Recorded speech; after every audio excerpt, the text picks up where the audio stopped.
Hello student, start करते हैं new concept nutrition in human beings. Human beings के अंदर में न्यूट्रिशन किस तरीके से बाइफरकेट किए जाते हैं, जो हम फूड पार्टिकल्स खाते हैं उससे एनर्जी कैसे फॉर्म होती है। तो चलो स्टार्ट करते हैं। बड़ा इंटरेस्टिंग टॉपिक है ये। Human beings are complex animal which have complex digestive system. हम ह्यूमन बींग्स में आते हैं, मल्टी सेलुलर सिस्टम है हमारे। इसमें बहुत सारे सेल्स होते हैं, बहुत सारे टिश्यू होते हैं, सिस्टम भी होते हैं। तो हमारा कॉम्प्लेक्स स्ट्रक्चर होता है।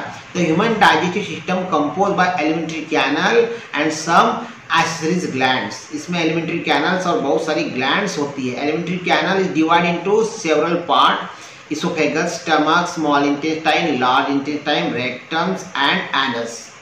Salivary gland, liver and pancreas also accessories of gland which to outside the alimentary canal. तो ये सभी हमारे न्यूट्रिशन प्रोसेस में आते हैं। तो स्टार्ट करते हैं ह्यूमन बींग का nutrition process. The human digestive system comparison to alimentary canal and associated digestive glands. The alimentary canal comprised by the mouth, esophagus, stomach, small intestine and large intestine. And the gland is also salivary gland, gastric glands, liver, pancreas. इतने सारे glands होते हैं और वो tracts होता है। तो हमारा जो डाइजेस्टिव सिस्टम्स है, डाइजेस्टिव ट्रैक है, स्टार्ट होता है हमारे माउथ से। जैसे ही माउथ में इंटेक करेंगे फूड, तो हमारी प्रोसेस हो जाती है इंजेक्शन। हम हैंड से या एनी अदर इंस्ट्रूमेंट से फूड अपने माउथ में डालते हैं। तो माउथ में जो बकल कैविटी होती है उसमें टीथ है, टंग है और सैलिवरी ग्लैंड्स है। तो टीथ क्या करता है, उसको ग्राइंड कर देता है पूरी तरह से, फूड पार्टिकल्स को स्मॉल स्मॉल में ब्रेक डाउन करता है। और टंग उसको च्यूइंग करने का काम करता है, स्लोवन करता है, टेस्ट लेता है उससे। और उसी टाइम सैलिवरी ग्लैंड से सैलिवरी एमाइलेजेस मतलब कि तो एक एंजाइम्स है वो प्रोड्यूस होता है, सलाइवा। और सलाइवा प्रोड्यूस होने के बाद में जो अपना फूड पार्टिकल्स है उसमें स्टार्च मिलता है, ज़्यादा से ज़्यादा वो ग्लूकोज तैयार हो जाता है। इसलिए तो टेस्ट भी चेंज होती है। स्टार्च चेक करना है हमको तो ऐसे वाले जो फूड पार्टिकल्स है उसका करो, और जो हमने चबाया है मतलब कि पूरी तरह से हमने बाइट किया है उसका स्टार्च चेक करो, वहाँ पे तुमको स्टार्च ज़्यादा मिलेगा। The mouth has teeth and tongue. Salivary gland are also present in the mouth. The tongue has the gastric inspector of the pieces in the sense of taste and tongue help to turning of the food particle to saliva can be properly mix it. दो काम करती है अपनी tongues वहाँ पे।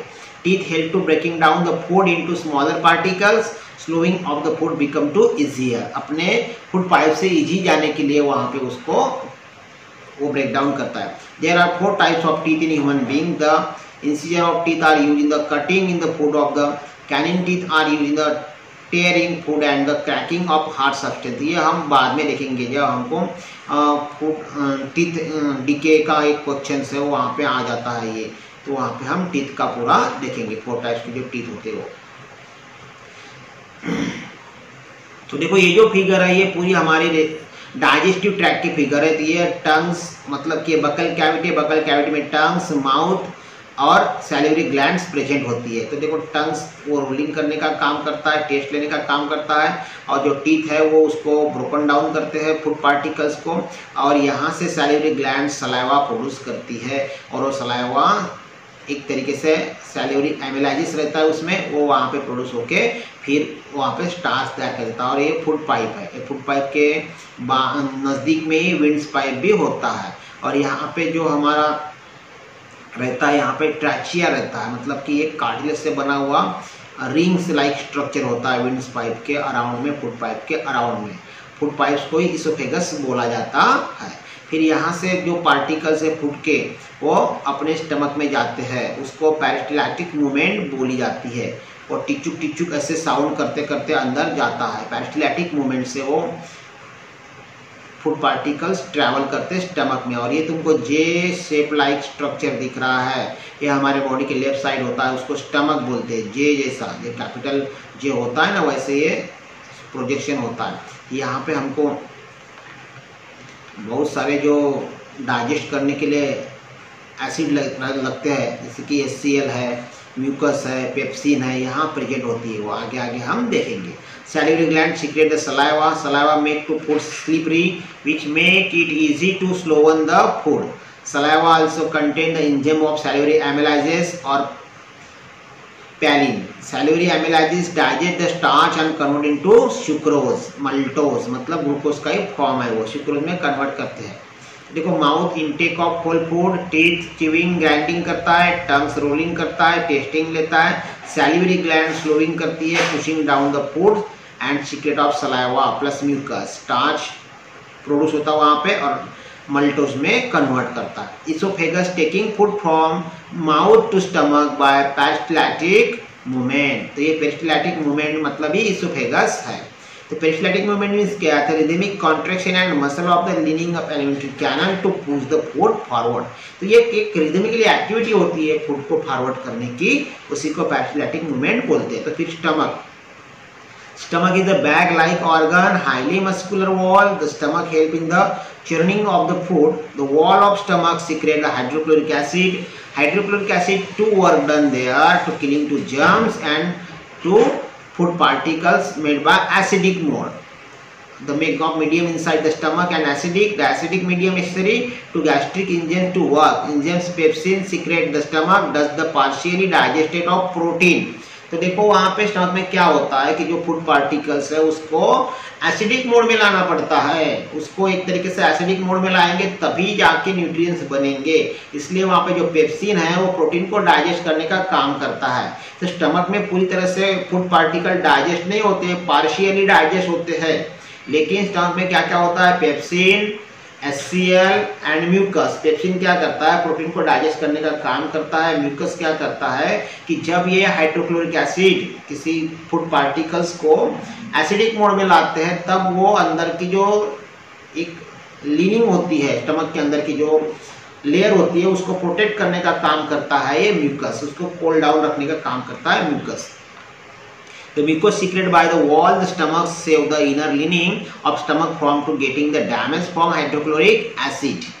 And देखो यहाँ पे तो गैस्ट्रिक जूसेज जो होते हैं pepsin engine that the breakdown of the protein, HCl make the medium of acidic and mucus protect the inner layer of the stomach. A small intestine, then after the stomach digested of food partially, then went to the small intestine. The small intestine is a highly colloid tube-like structure. The small intestine longer than the large intestine, but is a lumen is smaller than this large intestine. Narrow types की होती है, 6 metre की रहती है human beings की small intestine. कितनी? 6। अपने buccal cavity से लेकर एनस तक के 9 मीटर का ट्रैक है ये। कितना है? 9 मीटर का। और स्मॉल इंटेस्टाइन डिपेंड करती है कि किस तरीके का फूड हैबिटेट होता है, उस पर डिपेंड करती है। जो सेलुलोज खाते हैं ना उसकी जो स्मॉल इंटेस्टाइन है ज़्यादा होती है, जैसे गोट की ज़्यादा रहती है कंपेयर देन टाइगर के, लायन के, क्योंकि वो सेलुलोज खाते नहीं है, जल्दी डाइजेस्टेड हो जाता उनका जो फूड पार्टिकल्स है वो। स्मॉल इंटेस्टाइन लॉन्ग होती है compare then long intestine. The small intestine divide into 3 part, duodenums, jejunums and ileums. ये तुमको आगे के क्लास में आएंगे, अपने क्लास में ये 10th के लेवल में ये तुमको नहीं है, इसलिए इसका इतना ज़्यादा वर्क नहीं हमारे लिए। Liver, liver is the largest organ in the human body. देखो लीवर जो होता है ना वो राइट साइड में सिचुएटेड होता है, वो ह्यूमन बॉडी का लार्जेस्ट ऑर्गन होता है। और जो liver manufacture by bile juice, क्या प्रोड्यूस करता है? वो सीक्रेट करता है, बाइल जूस सीक्रेट करता है, which get store in the gall bladder. और जो बचा बुचा रहेगा बाइल जूस वो गॉल ब्लैडर में स्टोर होता है। क्वेश्चन आता है कि बाइल जूस कहाँ से सीक्रेट होता है? तो लीवर से। और कहाँ स्टोर होता है? तो गॉल ब्लैडर में स्टोर होता है। From the gall bladder bile release and this the when requirement, जब रिक्वायरमेंट रहेगा तब वो गॉल ब्लैडर से फिर रिलीज होता है। देन है हमारा next pancreas. Pancreas situated in the below of stomach, stomach के नीचे रहता है। Secret by the pancreatic juice which contain many digestive enzymes. तो कौन से डाइजेस्टिव इंजाइम्स रहते हैं? तो ये देखो इंटेस्टाइनल इंजाइम्स बोलते हैं उसको। ये कार्बोहाइड्रेट को ग्लूकोज में कन्वर्ट करते हैं, फैट को फैटी एसिड में और ग्लिसरॉल में कन्वर्ट करते हैं, देन प्रोटीन को एमिनो एसिड में कन्वर्ट करते हैं। और फिर एक कन्वर्ट होके फिर खाना वहाँ पे स्मॉल इंटेस्टाइन में फाइनली फुल डाइजेस्टेड हो जाता है। और फिर डाइजेस्टेड हुआ वाला जो फूड पार्टिकल्स है फिर एब्जॉर्प्शन की तरफ बढ़ता है। तो स्मॉल इंटेस्टाइन में वहाँ पे विलाई प्रेजेंट रहते हैं, एक तरीके से फिंगर लाइक प्रोजेक्शन के विली प्रेजेंट होते हैं। वो एब्जॉर्ब करते हैं न्यूट्रिशंस को, किसको एब्जॉर्ब करते हैं? ओनली न्यूट्रिशंस को। और वो अटैचमेंट होते हैं उधर ब्लड कैपिलरीज से।